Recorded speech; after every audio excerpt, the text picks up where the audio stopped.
Good morning, students. Welcome to your math lesson. And today we are on page 73 in our Envision workbook.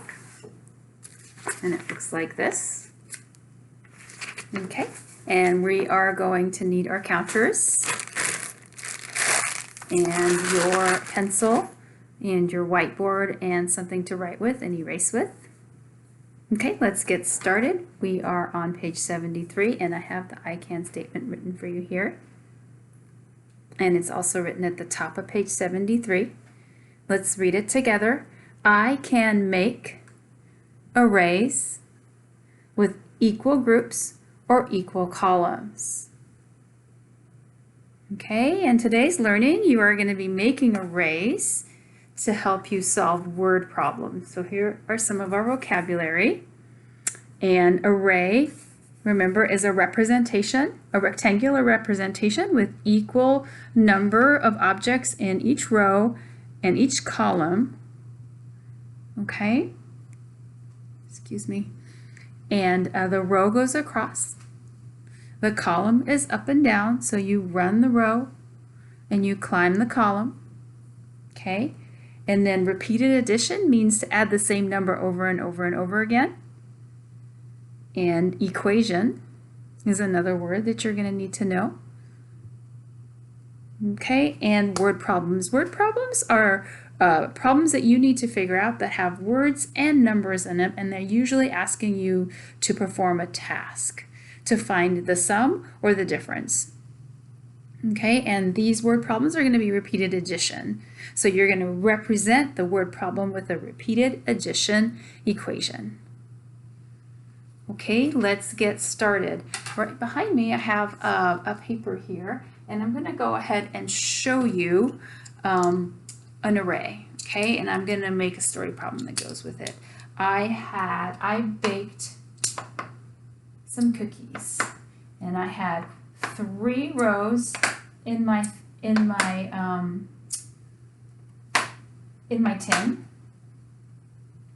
I'm sorry, I had 3 columns in my tin, and I had 3 rows. Okay, so I had 3 rows and 3 columns in my tin. How many cookies? Well, let's make them muffins, because I guess that's what you would put into rows, right? How many muffins can I make using my tin, my baking tin? Okay, so one more time, I have 3 rows and I have 3 columns.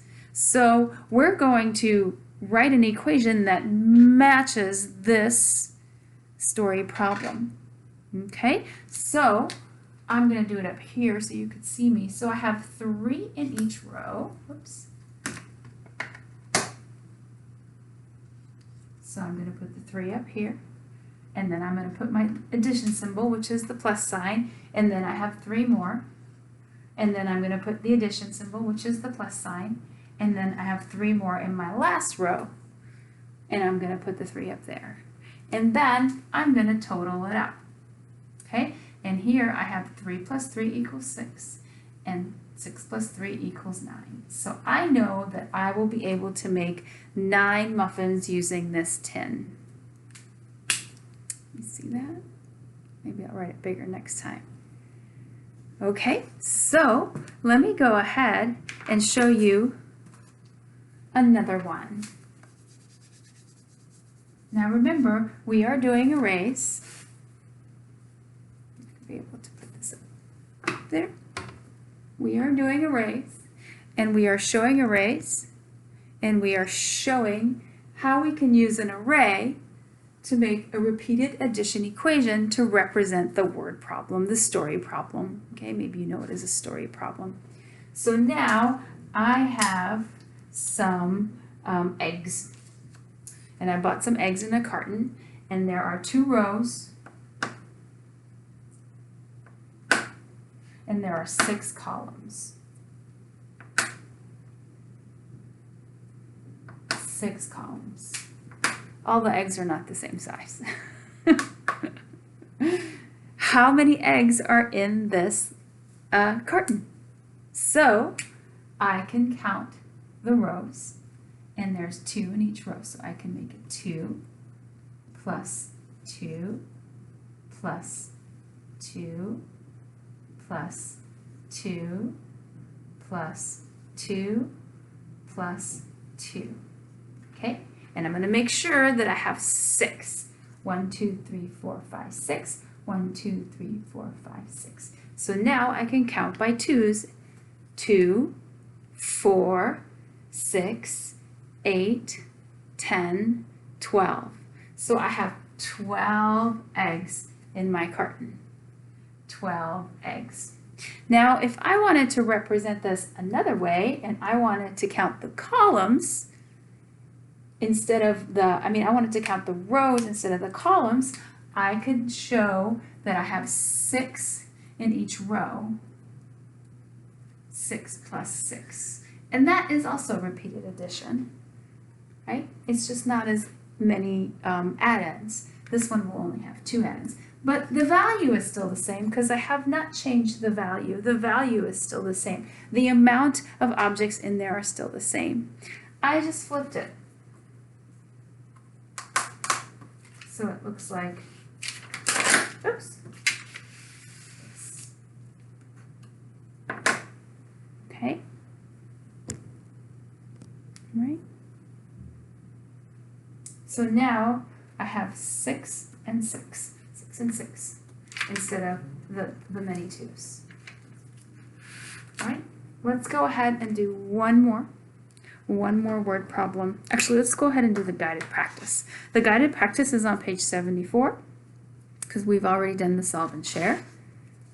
And the guided practice says, draw an array to show each problem, use repeated addition to solve. Monica puts cans of peas in 2 rows. With 3 cans in each row, how many cans of peas does she have in all? So, use your counters and show me. Monica puts cans of peas in 2 rows. She puts 3 cans of peas in each row. So we have 1, 2, 3. 1, 2, 3. So she has 2 rows, 1, 2, and how many peas in each row? 3 cans in each row, 1, 2, 3. All right, so let's go ahead and write an equation to represent that. We have 2, a repeated addition, plus 2 equals, and we can count by twos, 2, 4, 6. So our answer is 6 cans of peas. And let's go and see if that's correct. And that's correct because they help you with the first one. The second one, Dominic is organizing his stickers in columns. He has 4 columns with 4 stickers in each column.